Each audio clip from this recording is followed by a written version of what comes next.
ನಮಸ್ತೆ ಎಲ್ಲರಿಗೂ.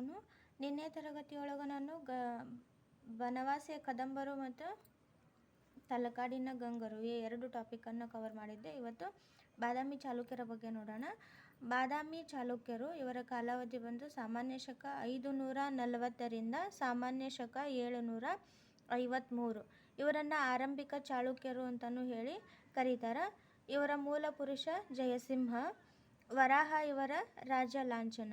ಬಾಗಲಕೋಟೆ ಜಿಲ್ಲೆ ಬಾದಾಮಿ, ಹಳೆಯ ವಾತಾಪಿ, ಹಿಂದಿನ ಹೆಸರು ಅದರದ್ದು ವಾತಾಪಿ, ಇವರ ರಾಜಧಾನಿಯಾಗಿತ್ತು. ಚಾಲುಕ್ಯರು ಮಾನವ್ಯ ಗೋತ್ರಕ್ಕೆ ಸೇರಿದ ಹರಿತಿ ಪುತ್ರರು ಎಂದು ಶಾಸನಗಳಲ್ಲಿ ಕರೆದುಕೊಂಡಿದ್ದಾರೆ. ಇವರ ಬಾದಾಮಿ ಚಾಲುಕ್ಯರಲ್ಲಿ ಶ್ರೇಷ್ಠ ದೊರೆ ಅಂದ್ರೆ ಇಮ್ಮಡಿ ಪುಲಿಕೇಶಿ. ಇವನ ಆಳ್ವಿಕೆಯ ಅವಧಿ ಸಾಮಾನ್ಯ ಶಕ 609ರಿಂದ 642. ಇವನು ಬಾದಾಮಿ ಚಾಲುಕ್ಯರಲ್ಲಿಯೇ ಶ್ರೇಷ್ಠ ದೊರೆ. ಕೀರ್ತಿವರ್ಮನ ಮಗನಾದ ಈತ ಅಧಿಕಾರಕ್ಕೆ ಬಂದಾಗ ಅಪ್ರಾಪ್ತನಾಗಿದ್ದನು. ಆದ್ದರಿಂದ ಚಿಕ್ಕಪ್ಪನಾದ ಮಂಗಳೇಶನು ಆಡಳಿತ ನೋಡಿಕೊಂಡನು. ಈತನ ಬಗ್ಗೆ ಹುಯೆನ್ಸಾಂಗ್ನ ಸಿಯೂಕಿ, ಬಾಣಭಟ್ಟನ ಹರ್ಷಚರಿತೆ, ಐಹೊಳೆ ಶಿಲಾಶಾಸನಗಳು ಮಾಹಿತಿಯನ್ನು ನೀಡುತ್ತವೆ. ಇಮ್ಮಡಿ ಪುಲಕೇಶಿಯ ಸಾಧನೆಗಳು. ಪ್ರಾಪ್ತ ವಯಸ್ಸಿಗೆ ಬಂದರೂ ಅಧಿಕಾರ ಹಸ್ತಾಂತರಿಸದ ಚಿಕ್ಕಪ್ಪ ಮಂಗಳೇಶನನ್ನು ಎಳ್ವತ್ತುಸಿಂಬಿಗೆ ಯುದ್ಧದಲ್ಲಿ ಕೊಂದು ಸಾಮಾನ್ಯ ಶಕ 609ರಲ್ಲಿ ಸಿಂಹಾಸನವನ್ನೇರಿದನು. ರಾಷ್ಟ್ರಕೂಟರ ನಾಯಕರಾದ ಅಪ್ಪಾಯಿಕ ಮತ್ತು ಗೋವಿಂದರು ದಾಳಿ ಮಾಡಿದಾಗ ಅವರನ್ನು ಭೀಮಾ ನದಿ ತೀರದಲ್ಲಿ ಸೋಲಿಸಿದನು. ಕದಂಬರು ಮತ್ತು ಗಂಗರು ಪುಲಕೇಶಿಗೆ ಶರಣಾದರು. ಕೊಂಕಣದ ಮೌರ್ಯರನ್ನು, ದಕ್ಷಿಣ ಕನ್ನಡದ ಆಳುಪರನ್ನು ಈತ ಸೋಲಿಸಿದನು. ಲಾಟ ಅಂದ್ರೆ ಈಗಿನ ಗುಜರಾತ್, ಮಾಳ್ವಾ, ಗುರ್ಜರ ದೊರೆಗಳನ್ನು ಸೋಲಿಸಿ ಅಲ್ಲಿ ತನ್ನ ಸಹೋದರ ಜಯಸಿಂಹನನ್ನು ಅಧಿಕಾರಿಯನ್ನಾಗಿ ನೇಮಿಸಿದನು. ಸಾಮಾನ್ಯ ಶಕ 634ರಲ್ಲಿ ಉತ್ತರ ಪತೇಶ್ವರನೆಂದು ಪ್ರಸಿದ್ಧನಾದ ಹರ್ಷವರ್ಧನನನ್ನು ನರ್ಮದಾ ನದಿ ತೀರದಲ್ಲಿ ನಡೆದ ಘೋರ ಯುದ್ಧದಲ್ಲಿ ಸೋಲಿಸಿ ಪರಮೇಶ್ವರ ಎಂಬ ಬಿರುದನ್ನು ಧರಿಸಿದನು. ಪೂರ್ವ ಭಾಗದ ಕಡೆ ಮುಂದುವರೆದು ದಕ್ಷಿಣ ಕೋಸಲ ಮತ್ತು ಕಳಿಂಗ, ಪಿಷ್ಟಪುರ ಗೆದ್ದುಕೊಂಡು ವೆಂಗಿಮಂಡಲವನ್ನು ವಶಪಡಿಸಿಕೊಂಡು ಅಲ್ಲಿ ಮತ್ತೊಬ್ಬ ಸಹೋದರನಾದ ಕುಬ್ಜ ವಿಷ್ಣುವರ್ಧನನನ್ನು ನೇಮಿಸಿದ. ಇದು ವೆಂಗಿ ಚಾಲುಕ್ಯ ರಾಜ್ಯ ಸ್ಥಾಪನೆಗೆ ಅಡಿಪಾಯವನ್ನು ಹಾಕಿತು. ಕಂಚಿ ಪಲ್ಲವರನ್ನು ಸೋಲಿಸಿದ ಚೋಳ, ಕೇರಳ ಮತ್ತು ಪಾಂಡ್ಯರು ಶರಣಾದರು. ಹೀಗೆ 4 ದಿಕ್ಕುಗಳಲ್ಲಿ ಸಾಮ್ರಾಜ್ಯ ವಿಸ್ತರಿಸಿದನು. ಆದರೆ ಸಾಮಾನ್ಯ ಶಕ 642ರಲ್ಲಿ ಪುಲಕೇಶಿಯು ಪಲ್ಲವ ದೊರೆ 1ನೇ ನರಸಿಂಹವರ್ಮನಿಂದ ಪೆರಿಯಾಲ, ಮಣಿಮಂಗಲ ಮತ್ತು ಸುರಮಾರ ಕದನಗಳಲ್ಲಿ ಸೋತನು. ಈ ಯುದ್ಧದಲ್ಲಿ ಅವನು ಕೊಲ್ಲಲ್ಪಟ್ಟಿರಬೇಕೆಂದು ನಂಬಲಾಗಿದೆ.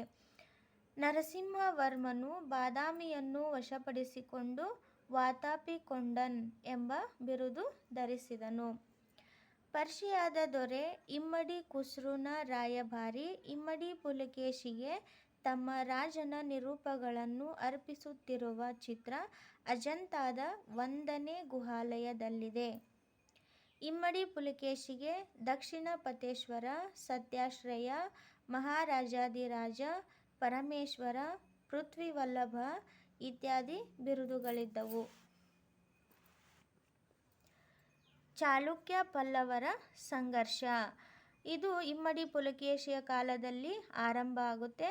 ಕೃಷ್ಣ, ತುಂಗಭದ್ರಾ, ದೋಅಬ್ ಪ್ರದೇಶಗಳ ಮೇಲೆ ಹಕ್ಕು ಸಾಧಿಸುವ ನಿಟ್ಟಿನಲ್ಲಿ ಇವರಿಬ್ಬರ ನಡುವೆ ದೀರ್ಘಕಾಲ ಸಂಘರ್ಷ ನಡೆಯಿತು. ದೋಅಬ್ ಪ್ರದೇಶ ಅಂದ್ರೆ 2 ನದಿಗಳ ನಡುವಿನ ಪ್ರದೇಶಕ್ಕೆ ದೋಅಬ್ ಅಂತೇಳಿ ಕರಿತೀವಿ. 12 ವರ್ಷ ಪಲ್ಲವರ ವಶದಲ್ಲಿದ್ದ ಬಾದಾಮಿಯನ್ನು ಇಮ್ಮಡಿ ಪುಲಕೇಶಿಯ ಮಗ 1ನೇ ವಿಕ್ರಮಾದಿತ್ಯನು ತನ್ನ ವಶಕ್ಕೆ ಪಡೆದನು. ಸಾಮಾನ್ಯ ಶಕ 740ರ ಹೊತ್ತಿಗೆ ಪಲ್ಲವರು ಸಂಪೂರ್ಣವಾಗಿ ಹೋದರು. ರಾಷ್ಟ್ರಕೂಟರು ಚಾಲುಕ್ಯರ ಪ್ರಭಾವವನ್ನು ತಗ್ಗಿಸಿದರು. ಸುಮಾರು 100 ವರ್ಷಗಳ ಕಾಲ ನಡೆದ ಚಾಲುಕ್ಯ ಪಲ್ಲವ ಸಂಘರ್ಷ ಈ ಎರಡೂ ಸಾಮ್ರಾಜ್ಯಗಳ ಅವನತಿಗೆ ಕಾರಣವಾಯಿತು. ಬಾದಾಮಿ ಚಾಲುಕ್ಯರ ಕಾಲದ ಸಾಹಿತ್ಯ. ಇಮ್ಮಡಿ ಪುಲಕೇಶಿಯ ಸೊಸೆ ವಿಜಯ ಮಹಾದೇವಿ, ಇವಳನ್ನು ವಿಜ್ಜಿಕ, ವಿಜಯ ಭಟ್ಟಾರಿಕ ಅಂತಲೂ ಕರೀತಾರೆ. ಇವಳು ಕೌಮುದಿ ಮಹೋತ್ಸವ ಎಂಬ ಕೃತಿಯನ್ನು ಬರೀತಾಳೆ. ಇಮ್ಮಡಿ ಪುಲಕೇಶಿಯ ಆಸ್ಥಾನ ಕವಿ ರವಿಕೀರ್ತಿಯು ಐಹೊಳೆ ಶಾಸನವನ್ನು ರಚಿಸಿದ. ಇದು ಇಮ್ಮಡಿ ಪುಲಕೇಶಿಯ ಸಾಧನೆಗಳನ್ನು ವಿವರಿಸುತ್ತದೆ. ಆದ್ದರಿಂದ ಈ ಶಾಸನವನ್ನು ಐಹೊಳೆ ಪ್ರಶಸ್ತಿ ಎನ್ನಲಾಗಿದೆ. ಹಾಗೂ ಈ ಹರ್ಷವರ್ಧನನನ್ನು ಸೋಲಿಸಿದ್ದರಿಂದ ಯುದ್ಧ ಭೂಮಿಯಲ್ಲಿ ಉರುಳಿ ಬೀಳುತ್ತಿರುವ ತನ್ನ ರಣಗಜಗಳನ್ನು ಕಂಡ ಹರ್ಷನ ಹರ್ಷ ಹಾರಿಹೋಯಿತು ಎಂದು ಈ ಒಂದು ಶಾಸನದಲ್ಲಿ ಉಲ್ಲೇಖಿಸಲಾಗಿದೆ. 1ನೇ ಬಾದಾಮಿ ಶಾಸನ, ಕಪ್ಪೆ ಅರಭಟ್ಟನ ಬಾದಾಮಿ ಶಾಸನ, ಮಂಗಳೇಶನ ಮಹಾಕೂಟ ಶಾಸನಗಳು ಚಾಲುಕ್ಯರ ಸಾಹಿತ್ಯ ಬೆಳವಣಿಗೆಯನ್ನು ಸೂಚಿಸುತ್ತವೆ.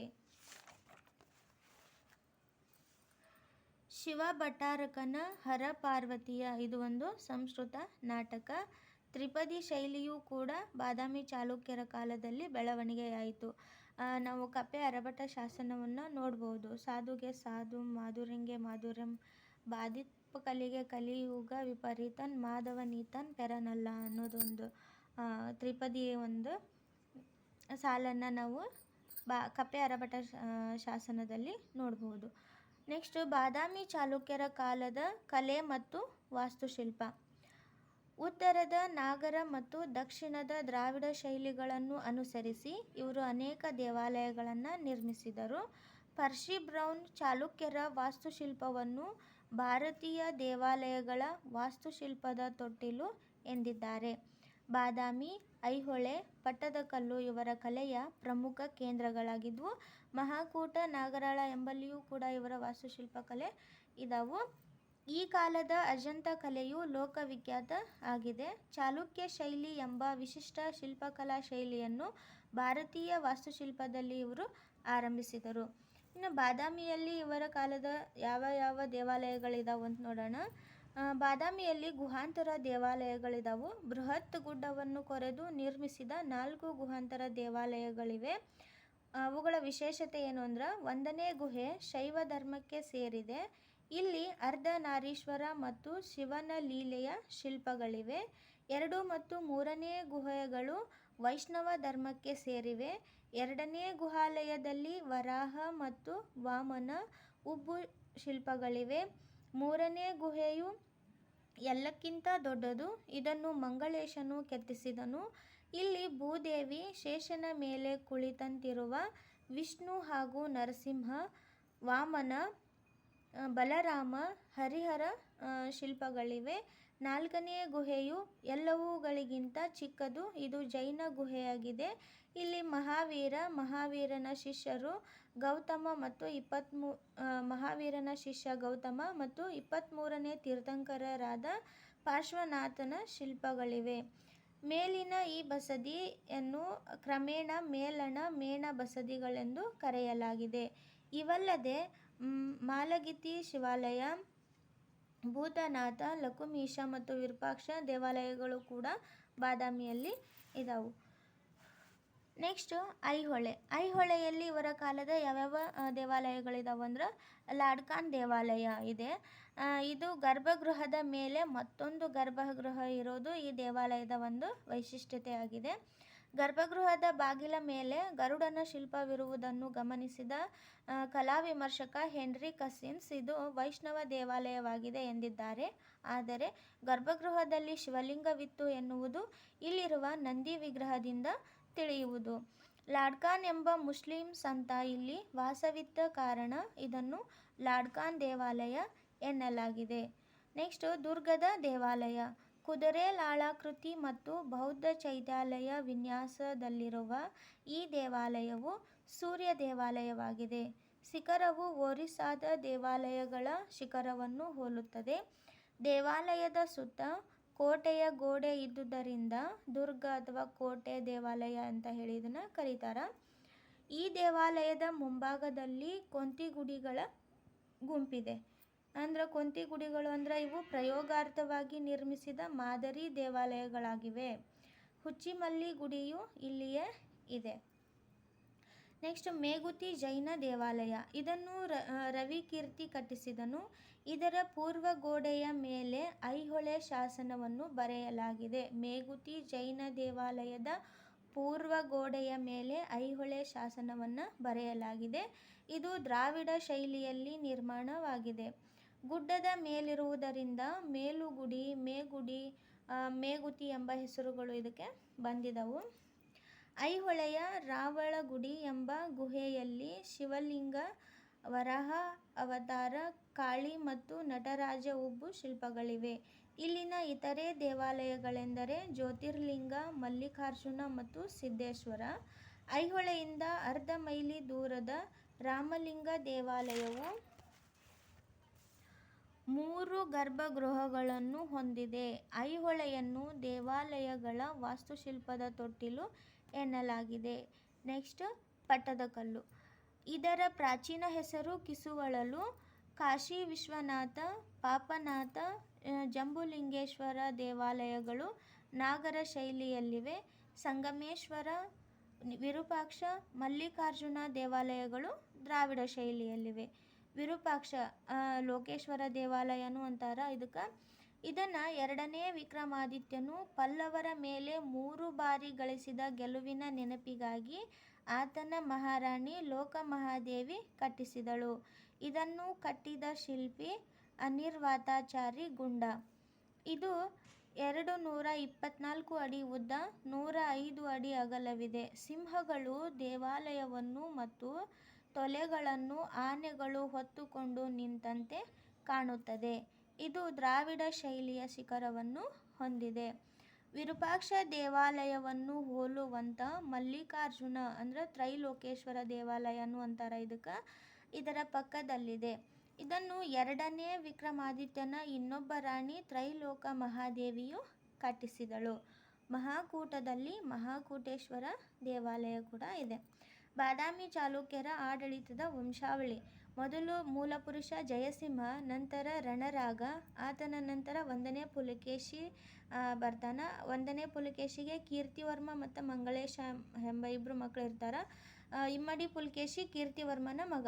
ಈತ ಅಪ್ರಾಪ್ತನಾಗಿದ್ದರಿಂದ ಮಂಗಳೇಶ ಒಂದಷ್ಟು ದಿನ ಆಳ್ವಿಕೆಯನ್ನು ನಡೆಸ್ತಾನೆ. ಮಂಗಳೇಶನ ನಂತರ ಇಮ್ಮಡಿ ಪುಲಕೇಶಿ, ಇಮ್ಮಡಿ ಪುಲಕೇಶಿ ನಂತರ 1ನೇ ವಿಕ್ರಮಾದಿತ್ಯ. ಇವರು ಪ್ರಮುಖ ಅರಸರುಗಳು. ನೆಕ್ಸ್ಟ್ ಬಾದಾಮಿ ಚಾಲುಕ್ಯರ ವಾಸ್ತುಶಿಲ್ಪದ ಪ್ರಮುಖ ಲಕ್ಷಣಗಳು ಏನಾಗಿದ್ವು ಅಂತೇಳಿದ್ರೆ, ಚಿಕ್ಕದಾದ ತಲವಿನ್ಯಾಸ, ಕುದುರೆ ಲಾಳಾಕೃತಿ ತಲವಿನ್ಯಾಸ, ಚೌಕಾಕಾರ ಗರ್ಭಗೃಹ, ಒಳ ಪ್ರದಕ್ಷಿಣ ಪಥ, ಮುಖಮಂಟಪ, ನವರಂಗ, ಇದಕ್ಕೆ ಸ್ತಂಭ ಮಂಟಪ ಅಂತಲೂ ಕರೀತಾರೆ, ಸುಖನಾಸಿ ಮತ್ತು ಗರ್ಭಗೃಹದ ಮೇಲೆ ಪಿರಾಮಿಡ್ಡಿನಾಕೃತಿ ಶಿಖರ, ಏಕಕೂಟ, ದ್ವಿಕೂಟ, ತ್ರಿಕೂಟ ದೇವಾಲಯಗಳ ರಚನೆ ಇವರ ಕಾಲದ ವಾಸ್ತುಶಿಲ್ಪದ ಪ್ರಮುಖ ಲಕ್ಷಣಗಳು. ಇದಿಷ್ಟು ಬಾದಾಮಿ ಚಾಲುಕ್ಯರ ಬಗ್ಗೆ ಇರುವಂತಹ 6ರಿಂದ 12ನೇ ತರಗತಿ ಪುಸ್ತಕದಲ್ಲಿರುವಂತಹ ಮಾಹಿತಿ. ವಿಡಿಯೋ ಇಷ್ಟ ಆಗಿದ್ರೆ ದಯವಿಟ್ಟು ನನ್ನ ಚಾನಲ್ನ ಸಬ್ಸ್ಕ್ರೈಬ್ ಮಾಡಿಕೊಂಡು ವಿಡಿಯೋ ನೋಡಿ. Thank you.